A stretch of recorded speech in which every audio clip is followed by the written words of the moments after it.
2절의 말씀을 우리 함께 한 목소리로 읽겠습니다. 시작. 그런즉 우리가 무슨 말을 하리요? 은혜를 더하게 하려고 죄에 거하겠느냐? 그럴 수 없느니라. 죄에 대하여 죽은 우리가 어찌 그 가운데 더 살리요? 아멘. 오늘부터 시작하는 로마서 6장은 로마서 전체 가운데 변곡점에 해당되는 말씀입니다. 오늘 본문은 좀 이상합니다. 분위기가 아주 살벌합니다. 1절과 2절 읽으면서 여러분들이 느꼈을 텐데 누군가가 시비를 겁니다. 저항을 하고 항명을 합니다. 그런데 어떤 한 개인이 시비를 거는 것이 아니라 우리라는 단어를 쓰는 걸 보면 이건 집단적으로 바울의 설교에 반대를 하는 사람이 보입니다. 도대체 바울은 어떤 설교를 했길래 집단 저항에 들어간 것일까? 두 번째로 이 집단 저항하는 사람들은 도대체 누굴까? 세 번째, 이 사람들은 왜 바울의 설교를 듣고 집단적으로 시비를 걸고 저항을 하는 것일까? 궁금합니다.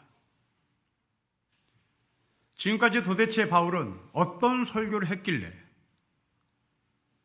설교의 결과가 시비조로 나오는 것일까?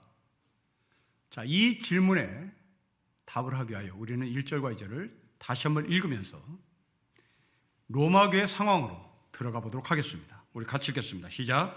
그런즉 우리가 무슨 말을 하리요? 은혜를 더하게 하려고 죄에 거하겠느냐? 그럴 수 없느니라. 죄에 대하여 죽은 우리가 어찌 그 가운데서 더 살리요? 바울은 1장부터 5장까지 죄로 인하여 죽을 수밖에 없는 우리가 하나님의 은혜로 말미암아 살았다는 것을 설교했습니다. 은혜가 죄를 덮었다는 설교를 했고 생명이 사망을 덮었다는 것을 설교했습니다. 그런데 결과는 시비주였습니다. 바울 선생, 당신의 설교를 들어보니 죄가 있는 곳에 은혜라고 말한 것을 우리는 기억합니다. 그렇다면 이 은혜를 계속 지속하려면 우리가 죄에 거하는 것이 맞겠군요. 그렇다면 당신은 예수 그리스도를 전한다고 하며 결국은 죄를 조장하는 거 아니요? 죄가 있는 곳에 은혜가 있다고 얘기하니 이제 죄가 없으면 은혜가 없는 거 아니요? 그렇다면 우리는 은혜를 받으려면 죄 가운데 있어야 되는 거 아니요? 라는 질문합니다.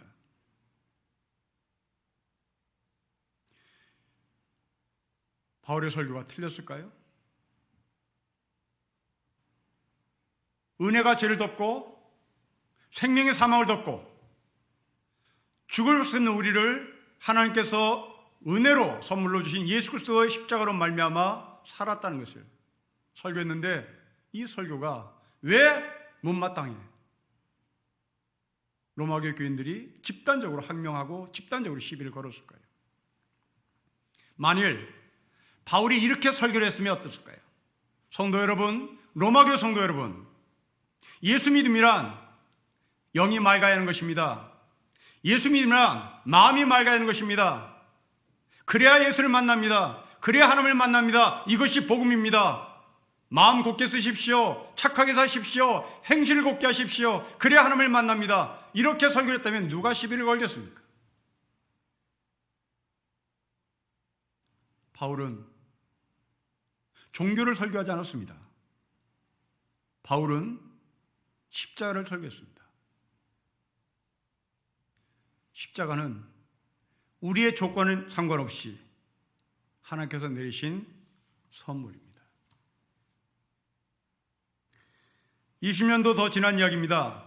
우리 동네에 고시생들이 많았을 때 각 교회를 돌아다니며 1년에 한 번씩 고시생들을 위한 전도 축제가 있었습니다. 우리 교회에서 한번 전도 축제를 열었을 때 한 외부의 강사, 목사가 와서 설교를 했습니다. 그 목사의 설교는 이렇습니다. 하나님을 믿고 5년 안에 고시를 합격하지 않으면 그 사람 믿음이 없는 사람입니다. 우리 교회에서 신앙생활하면, 여기서 우리 교회란 자기네 교회입니다. 자기네 교회에서 신앙생활하고 5년 안에 합격하지 않으면 그 사람 믿음 없는 사람입니다. 우리 교회에서, 자기네 교회에서 신앙생활하는 모든 고시생들은 5년 안에 다 합격을 합니다. 여기 누가 시비를 걸겠습니까? 불안과 초조와 합격이 유일한 인생의 목표였던 이 젊은 청년들에게 5년 안에 합격을 한다니, 5년 안에 자기네 교회 청년들은 합격을 한다니, 이것은 복음 중에 복음이었던 거죠. 이런 설교에 어떤 누구도 시비를 걸지 않습니다. 이것은 내 것이 되고 싶었던 겁니다. 내 것이 되고 싶었던 사람들은 그것을 아멘, 아멘으로 화답하는 겁니다. 여러분, 진정한 설교는 모든 사람의 마음을 흡족하게 만들지 않습니다. 진짜 설교는 누구에게는 분노, 누구에게는 시비, 누구에게는 도전, 누구에게는 위로, 반응이 다 다릅니다. 한 설교가 모든 사람을 감동시켰다, 한 설교가 모든 사람을 위로했다, 한 설교가 모든 사람을 격려했다, 그것은 마약입니다. 여러분, 마약은 모든 사람을 잠재웁니다. 마약은 모든 사람을 위로합니다. 마약은 모든 사람의 감정 상태를 누그러뜨릴 수 있습니다. 마약은 모든 사람의 감정 상태를 끌어올릴 수 있습니다. 바울이 이런 면에서 진짜 설교자였습니다. 바울의 설교에 반응해 보십시오. 사도행전 곳곳에 나옵니다. 사도행전 17장에 바울은 그리스의 수도 아테네에 가서 설교를 한 적이 있습니다. 설교한 장소는 아레오바고 광장입니다. 파르테논 신전 바로 아래에 있습니다. 그 파르테논 신전 바로 아래 아레오바고 광장에서 바울은 설교했습니다. 설교의 주제는 예수가 부활했다입니다. 예수가 부활했던 그 설교를 듣고 아레오바고 광장에 모였던 사람은 둘로 딱 나눴습니다. 하나는 미친놈, 한쪽의 사람은 우리 그 설교를 다시 듣고 싶소, 한 번 더 해줄 의향이 있는지 묻습니다. 바울은 곳곳에 다니면서 설교를 했으나 그 설교를 들은 사람들은 항상 둘로 나눴습니다. 심지어 어떤 도시에서는 바울을 죽이겠다고 돌을 들었던 사람이 있습니다. 죽음이 무서웠던 바울은 밤에 몰래 그 자리를 빠져나와 도망친 경우도 있습니다. 사랑하는 형제자매 여러분, 지금 우리는 하나님의 말씀을 가운데 놓고 서로 설교를 나누고 있습니다. 우리는 지금 가짜 설교를 하고 있는지 진짜 설교를 하고 있는지 여러분들과 제가 우리의 감정 상태가 어떠한지를 확인해 보면 압니다.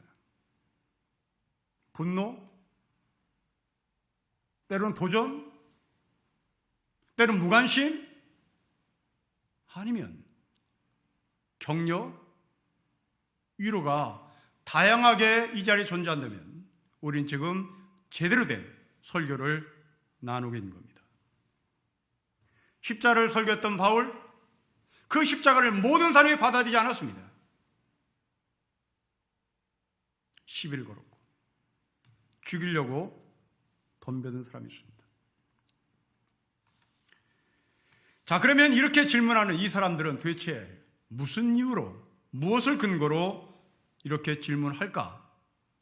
이제 질문하는 사람들의 속으로 들어가 보도록 하겠습니다. 여러분 1절 말씀을 읽으시며 이 질문하는 사람들이 지금 어떤 상태인지를 묵상해 보십시오. 그런즉 우리가 무슨 말 하리요? 은혜를 더하게 하려고 죄에 거하겠느냐? 은혜에 거기에서 죄를 지면 되느냐라고 질문했던 질문자에 대한 바울의 말입니다. 여러분 1절 말씀을 다시 유심히 보십시오. 이 사람들은 은혜를 지금 받고 싶어하는 사람들입니다. 은혜를 받고 싶기에, 아니 다른 사람보다 더 많은 은혜를 받고 싶기에 지금 바울에게 시비를 걸고 있는 거죠. 여러분 이게 사람입니다. 이게 인간의 본능입니다. 여러분들 은혜를 받고 싶어서 이 자리에 온 거죠. 그런데 여러분 6장 1절을 다시 보십시오. 은혜를 받고 싶은 사람이 더 많은 은혜를 받고 싶어서 죄에 거하면 되겠느냐고 질문합니다. 여러분, 이 그림은 광야에서 만나를 받은 이스라엘 백성들의 그림과 일치합니다. 하나님은 광야라는 이스라엘 백성들에게 이스라엘 백성들이 예상치도 않았던 만나를 하늘에서 내립니다. 은혜죠. 선물입니다. 하나님은 모세를 통해서 만나를 내리시며 조건을 걸었습니다. 일용할 양식만을 거둬라. 더 이상 거두면 안 된다. 너희들에게 한 오멜씩만 거두는 것이 원칙이다. 저는 25년 전에 이스라엘을 방문한 적이 있습니다. 출애굽한 이스라엘 백성들의 여정을 따라 한 일부분을 한 10시간 이상 버스를 타고 그 길을 다녀봤습니다. 낮에는 지긋지긋하게 덥습니다. 밤에는 정말 춥습니다. 일출을 보기 위하여 시내산에 올라갔을 때 20대 젊은 청년들이 담요를 뒤집어 쓰고 벌벌 떨고 있었을 정도였습니다. 자, 이런 곳에 하나님께서 만나를 내렸다는 것은 선물 중에 선물입니다. 은혜 중에 은혜입니다. 그 은혜의 만나를 한 오멜씩 거두라고 하나님께서 말씀하셨는데 이스라엘 백성들은 그 만나를 더 많이 거두었습니다. 저는 25년 전에 그 이스라엘 광야를 걸어가면서 그리고 버스를 타면서 정말 이 사람들 고생했겠다. 그리고 만나를 더 많이 거두려고 했던 그 이스라엘인들의 마음을 충분히 이해했습니다. 저라도 그랬을 것 같습니다. 그들을 이해했습니다. 그리고 하나님도 이해했습니다. 일용할 양식 한 오멜만을 거두라고 하신 하나님의 말씀과 더 거두려고 했던 이스라엘 백성들의 마음을 둘 다 이해했습니다. 그런데 끝에 가서 결론을 하나님께서 한 오멜씩 거두라는 사실에 저는 감격했습니다. 여러분, 이스라엘 백성들은 하루 이틀 걷고 끝날 문제가 아니었습니다. 이들은 40년을 걸어가야 되는 겁니다. 40년을 걸어가려면 몸이 날렵해야 되는 겁니다. 몸이 날렵하려면 배에 기름이 끼면 안 되는 겁니다. 배부르면 안 되는 겁니다. 배가 많이 나면 안 되는 겁니다. 성경에 배가 많이 부른 사람을 오만한 자요 그리고 죄인이라고 얘기합니다. 배에 기름이 끼면 안 된다. 배부르면 안 된다. 날렵하게 걸어야 된다. 날렵하게 걸어야 된다. 하나님이 이스라엘 백성들에게 배고픔에 대한 아픔을 주기 위함이 아니라 40년을 걸어가는 이 장거리의 여정 속에서 하나님의 사랑으로 이들을 보호하고 이들을 끝까지 40년의 길을 걷게 하시는 하나님의 그림이었습니다. 이 1절은 바로 광야에서 만나를 더 먹겠다고 만나를 긁어 모은 사람들입니다. 하나님의 은혜를 욕심으로 바꾸는 겁니다. 은혜를 가정한 욕심을 채우고 싶은 사람입니다. 여러분, 우리가 원하는 은혜는 다 이런 것이죠. 여러분들 오늘 은혜를 받기 위해서 나왔습니다. 그런데 그 은혜가 한 발짝 더 들어가 보니 나의 욕심이고 나의 욕망입니다. 욕망은 편안함을 추구합니다. 욕망은 두려움을 원합니다. 욕망은 나른한 상태로 눈을 감고 자고 싶은 것을 포함합니다. 시편 1편에서 시편 기자는 이것을 정확하게 우리에게 말씀으로 남겨놓습니다. 그러나 기억하십시오. 평안함은 치명적인 독이 될 수 있다는 사실을, 잠을 과도하게 자면 치명적인 독이 될 수 있다는 사실을,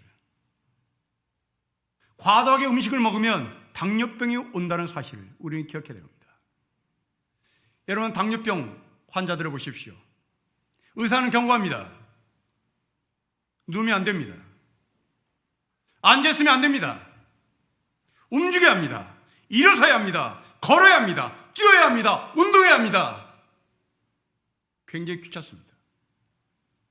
그런데 이것을 놓치는 순간 당뇨병 환자들은 화병적으로 죽습니다. 우리 조상들은 당뇨병을 부자들이 걷는 병이라고 알고 있었습니다. 우리 조상들은 정확히 꿰뚫고 있었습니다. 배가 부른 자들, 평안한 자들, 들어 눕는 자들, 당뇨병에 걸린다는 사실을 우리 조상들은 직감적으로 알았던 거죠. 평안함은 우리에게 치명적인 독이 될 수 있습니다. 서야 한다, 나와야 한다, 걸어야 한다, 뛰어야 한다. 사도 바울은 이 당뇨병 환자에게 의사가 경고하는 것처럼 2절에 그대로 녹아내리며 우리에게 말씀을 전합니다. 여러분 2절 보십시오. 같이 읽겠습니다. 시작. 그럴 수 없느니라. 죄에 대하여 죽은 우리가 어찌 그 가운데 더 살려? 안 됩니다. 죄 가운데 있으면 안 됩니다. 일어나야 합니다. 나와야 합니다. 걸어야 합니다. 뛰어야 합니다. 땀을 흘려야 살 수 있습니다. 죄에 대하여 우리는 죽은 존재이기 때문에 그렇습니다. 여러분, 우리는 이 2절의 말씀을 아주 쉽게 읽으면 완벽한 삶, 완전한 삶을 요구하는 것처럼 느껴집니다. 절대 그렇지 않습니다. 여러분 2절 말씀을 다시 꼼꼼하게 읽어보십시오. 죄가 죽은 것이 아닙니다. 죄에 대하여 내가 죽은 것입니다. 여러분, 죄는 절대 죽지 않습니다. 죄는 절대 죽지 않습니다. 여러분들이 살아있는 한 죄는 여러분 앞에 끈질기게 따라붙습니다. 무섭습니다. 그리고 우리는 거기에 넘어지기도 합니다. 이게 죄입니다. 죄는 한 번도 여러분을 포기한 적이 없습니다.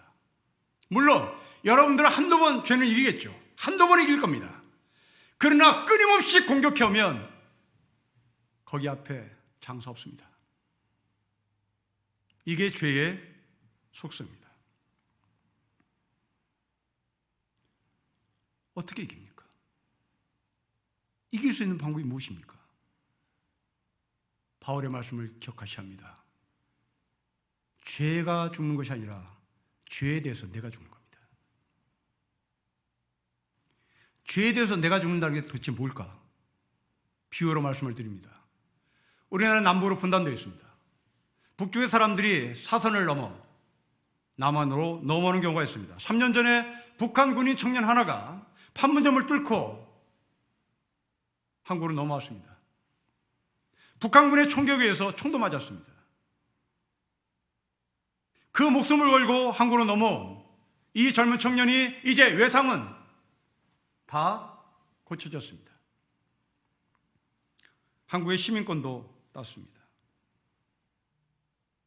통치자도 바뀌었습니다. 북한의 독재 통치자가 이제 더 이상 이 청년을 지배할 수 없습니다. 북한은 망하지 않았습니다. 북한은 없어지지 않았습니다. 북한은 여전히 존재합니다. 그런데 이 청년은 북한과 상관이 없게 됐습니다. 이것이 죄에 대하여 죽음입니다. 이제 이 건강을 회복한 이 청년은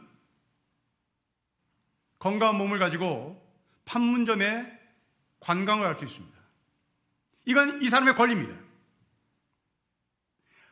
한국의 시민권을 들고 있는 이 청년은 한국 시민권의 권리를 들고 판문점에 당당하게 대한민국 시민으로 견학을 하고 여행을 할 수가 있습니다. 하지만 이 사람은 정신적 트라우마가 굉장히 심할 겁니다. 북한군을 보는 순간 다리가 후두루 떨리겠죠. 북한군은 욕짓거리를 할 것입니다. 북한군은 야지를 할 것입니다. 심지어 북한군은 총을 들이댈지도 모르겠습니다.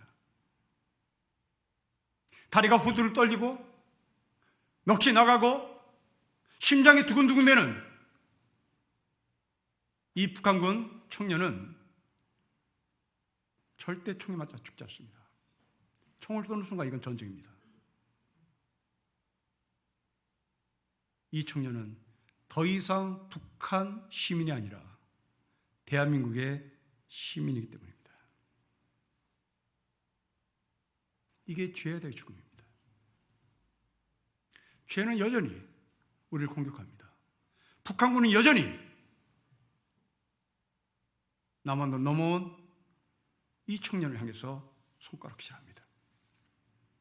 자, 이 비유를 들고 기억하시면서 2절을 다시 읽어보겠습니다. 우리 다시 읽겠습니다. 시작. 그럴 수 없느니라 죄에 대하여 죽은 우리가 어찌 그 가운데 더 살려. 여러분, 살려라는 단어에 주목하십시오. 어디에서 주거한다, 어디에서 거주한다 이 말입니다. 북한에서 탈출한 청년은 북한에서 더 이상 거주하지 않습니다. 죄에 계속 거주하지 않습니다. 물론 이 청년은 북한을 여행할 수도 있습니다. 그러나 북한을 간 이 청년은 자신의 조국으로 간 것이 아니라 단순히 여행 국가의 하나일 뿐인 겁니다. 우리는 죄에 들어갈 수 있습니다. 그러나 우리는 죄에 들어간 것이 나의 나라로 들어간 것이 아니라 죄의 세계에 잠깐 여행을 하는 겁니다. 그리고 이 청년은 반드시 서울로 와야 하는 겁니다. 반드시 한국으로 와야 하는 겁니다. 하늘의 시민권을 가진 우리의 축복입니다. 바울은 1절에서 질문하는 사람들에게 너희가 죄 안에 살고 있는 사람이 아니다. 북한이 너에게 겁을 주고 공격을 해와도 너는 결코 공격당하지 않는다. 아니, 결코 죽지 않는다. 그런 것처럼 하늘의 시민권을 가진 저와 여러분이 죄 가운데 있다고 해서 우리는 그 죄가 나를 지배할 수 없다. 우리는 그 죄에 잠깐 여행했을 뿐이고 하나님의 세계로 반드시 돌아오게 되어 있다고 말하는 겁니다. 물론 성경은 우리의 거룩한 행실로 우리의 죄를 죽이라고 말하는 말씀이 있습니다. 그러나 이것은 구원에서의 관점이 아니라 성화의 삶에서 요구되는 것입니다. 죄는 죽지 않습니다. 죽을 때까지 따라야 합니다. 그러나 그 죄가 나에게 힘을 못 쓰는 이유는 북한군이 이 땅에 넘어온 사람에게 총을 못 쓰는 것처럼 야지를 놓고 겁을 주고 공격을 해대지만 그것으로 끝나는 겁니다. 그러면 이제 우리는 어떻게 살까요? 어떻게 살까요? 은혜로 살아야 되는 것입니다. 은혜로 사는 게 무엇일까요? 은혜가 선물이라고 얘기하니 그러면 선물 받으며 살까요? 그렇지 않습니다. 은혜로 사는 삶이란 디도서 2장 12절에 정확하게 우리에게 말씀을 전합니다. 디도서 2장 12절의 말씀은 이렇습니다. 하나님께서 나타나신 그 은혜는 우리를 교육하여 경건하지 않음과 속된 정욕을 버리고 지금 이 세상에서 신중하고 의롭고 경건하게 살게 합니다. 새번역의 성경입니다. 여러분, 영어 성경은 이 대목을 대화체로 번역했습니다. 이 대화체로 번역한 디도서 2장 12절은 아주 실감납니다. 이렇게 번역했습니다. 하나님께서 나타나신 은혜는 우리로 하여금 경건하지 않음과 세속적인 열정을 향해 아니요! 라고 말하게 하고 신중하고 의롭게 경건한 삶을 살게 합니다. 하나님께서 나타나신 은혜는 우리로 하여금 경건하지 않음과 세속적인 열정을 향해 No, say no라고 얘기하세요.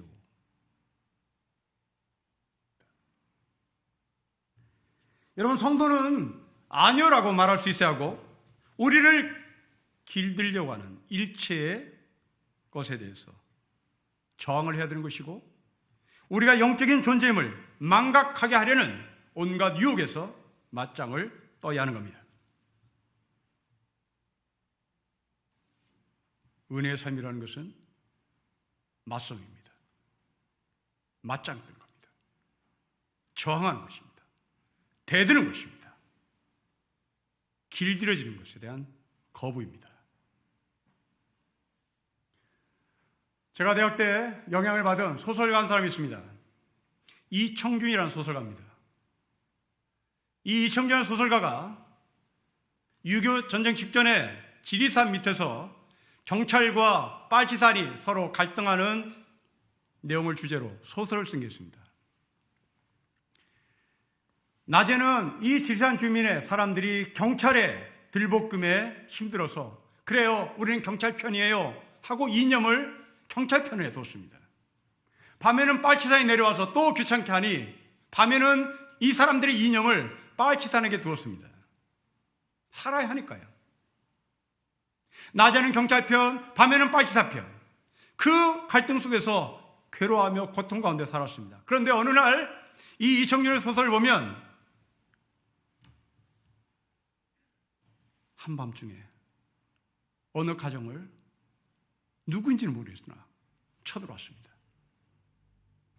그 집의 가장 아버지 코앞에 손정등을 들이대고 낯선 이 사람은 질문합니다. 너 경찰 편이냐? 빨치산 편이냐? 이걸 어떻게 하시겠습니까?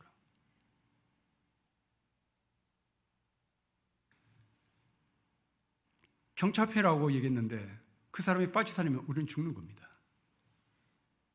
빨치산 편이에요. 경찰이면 죽는 겁니다. 여러분 어떻게 하시겠습니까? 기성세대인 저는 여러분들에게 안타까움이 있습니다. 복불복. 아니 상대방이 경찰이면 경찰이라고 말하고 상대의 빨치산이면 빨치산이라고 말해야 되는데 아무것도 안 보이는 이 상태에서 우리 20대, 30대 젊은이들은 복불복입니다. 알아서 해 그냥. 이청준은 그렇게 제안을 제시하지 않습니다. 이청준은 제안합니다. 당신 앞에 진실하세요. 당신 앞에 진실하세요. 여러분, 당신 앞에 진실하세요. 바로 이 말은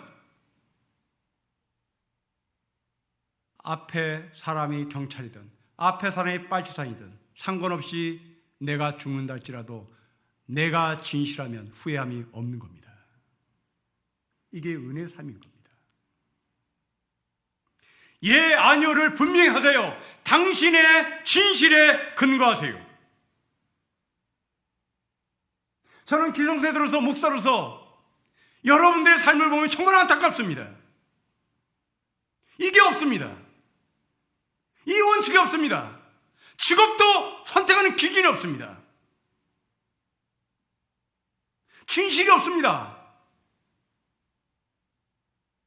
빨치산도 좋고 경찰도 좋은 겁니다.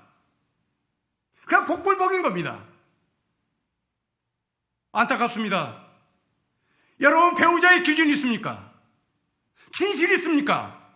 여러분 직업에 대한 기준이 있습니까? 진실이 있습니까? 걸린 대로 하나 걸려라. 이게 뭡니까? 이러니 우리는 속이 상하는 겁니다. 외부의 공격 때문에 속이 상하는 것이 아니라 내가 내 자신의 진실이 없기에 속이 상하는 겁니다. 내가 내 자신의 원칙이 없기 때문에 속이 상하는 것입니다. 여러분 사람은 자기 자신 앞에 진실하고 자기 자신의 기준이 있으면 어떤 공격 앞에서도 상처를 받았다 한들 그것으로 인하여 내가 무너지지 않습니다. 자기 자신에 진실하십시오. 이게 은혜의 삶인 겁니다.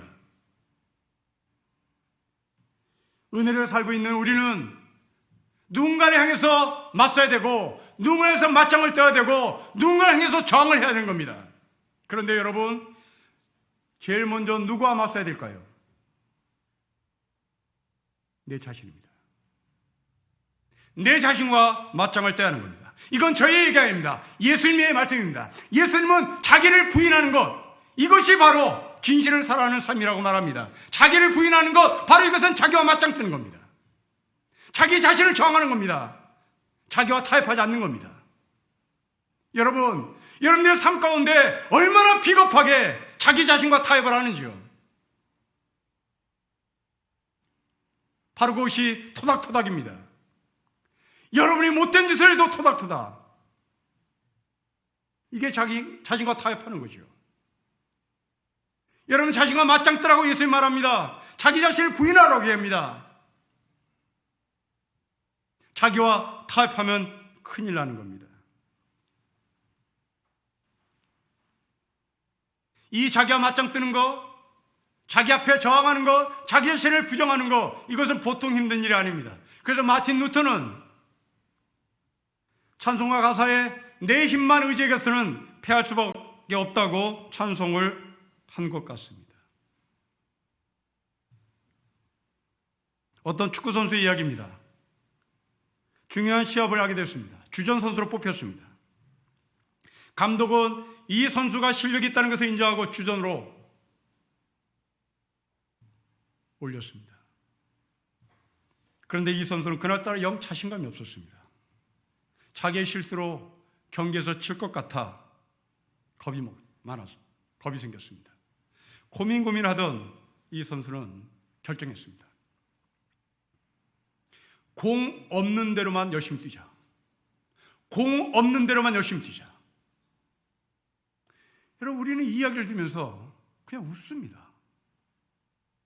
그런데 여러분, 우리가 그러고 있어요. 우리가 그러고 있어요. 지금은 감독이 이 선수에게 너는 주전감이야. 너는 주전을 충분히 뛸 수 있는 실력을 갖췄어. 명령했어요. 선택받았습니다. 그럼 뛰어야죠. 왜 자신과 타협합니까? 공 없는 대로 뛰자. 공 없는 대로 뛰자. 열심히 뛰자. 열심히 뛰자. 여러분, 공 없는 대로 열심히 뛰면 상처는 받지 않겠죠. 공 없는 데서 열심히 뛰면 땀만 나겠죠. 여러분, 이 공이 무엇입니까? 이 공이 세상입니다. 우리 세상과 맞짱 떠야죠.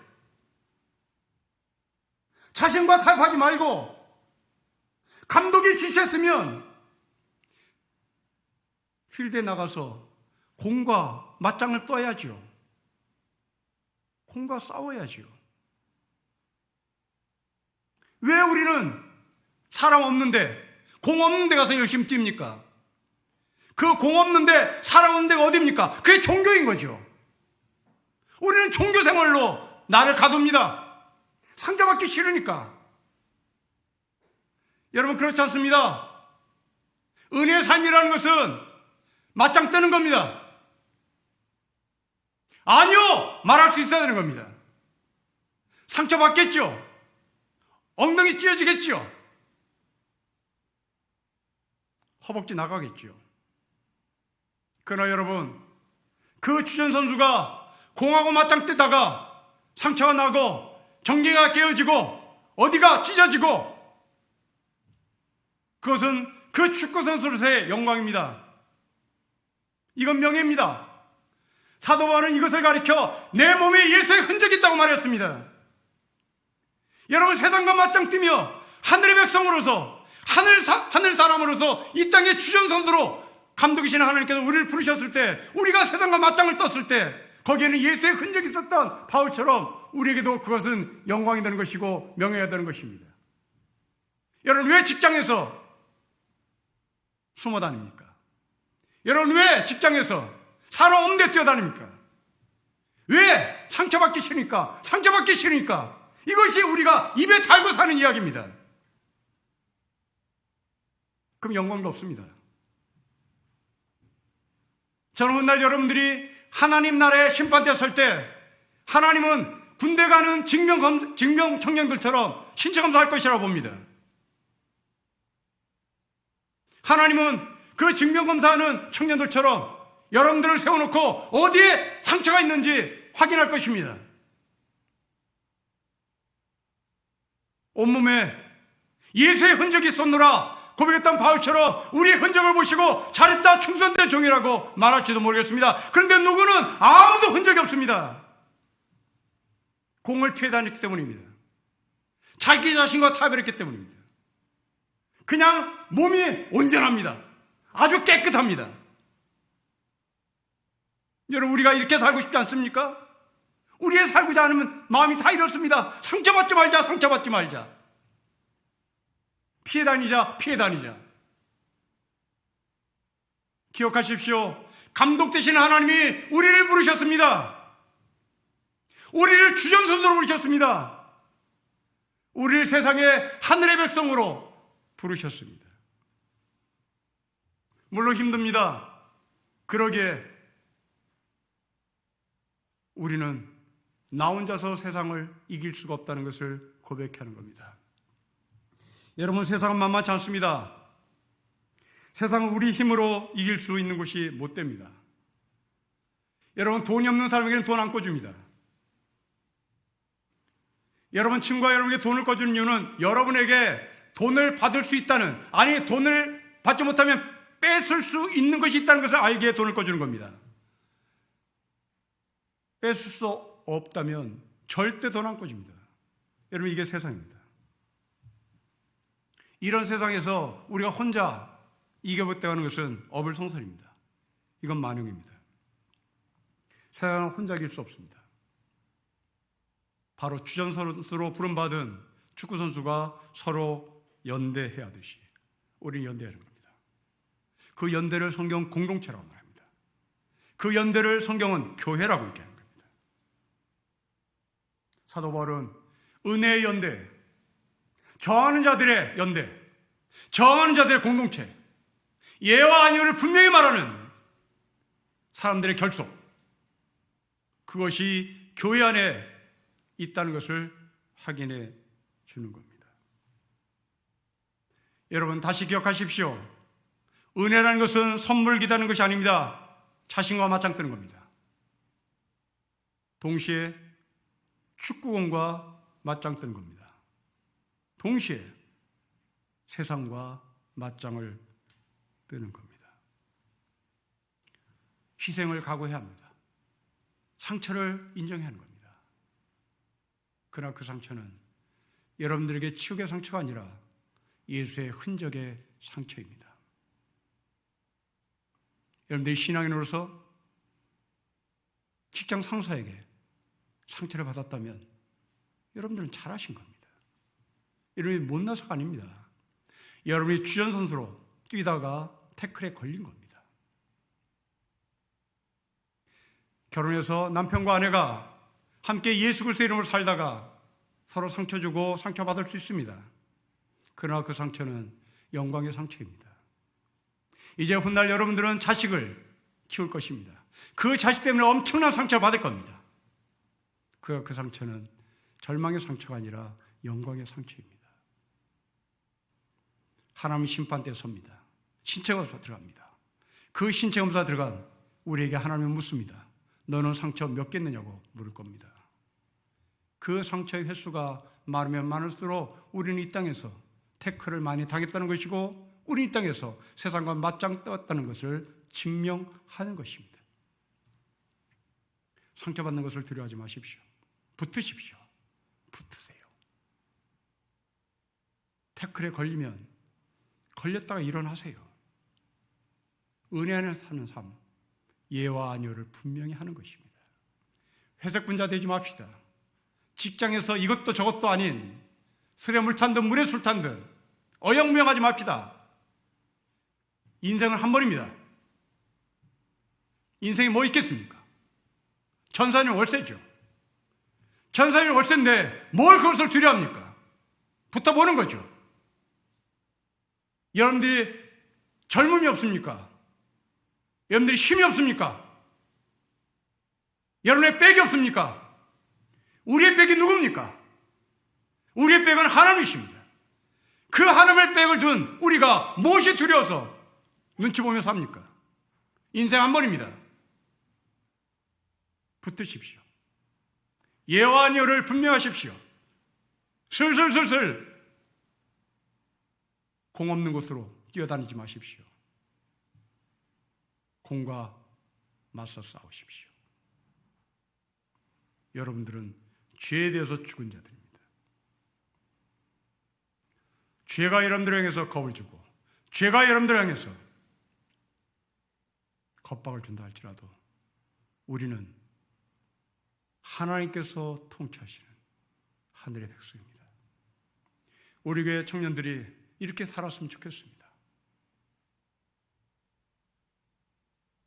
예와 아녀를 분명히 하며 그 힘듦을 서로 연대하면서 아름다운 공동체를 만들어가면서